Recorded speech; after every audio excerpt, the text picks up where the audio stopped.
ಖರ ಮತ್ ಎರಡನೇ ಮದುವೆ ಮಾಡ್ಕೋಬೇಕಾದ್ರೆ ಏನ್ ಓದ್ಬೇಕ್ರಿ? ಎರಡನೇ ಮದುವೆಯಾಗಲು ನಿಮ್ಮ ಮೊದಲ ಹೆಂಡತಿಯ ಕುತ್ತಿಗೆಯನ್ನು ಒತ್ತಿ.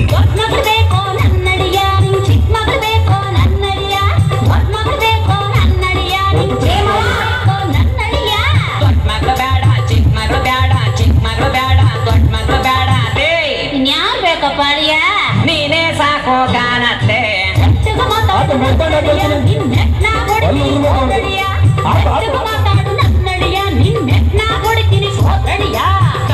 ತಪ್ಪಾಯ್ ಸೋದ್ರತ್ತೆ ಯಾಕೋರ್ಗೋಯ್ತೀನಿ ಕಾಣತ್ತೆ. ತಪ್ಪಾಯ್ ಸೋದ್ರತ್ತೆ ಯಾಕೋರ್ಗೋಯ್ತೀನಿ ಕಾಣತ್ತೆ.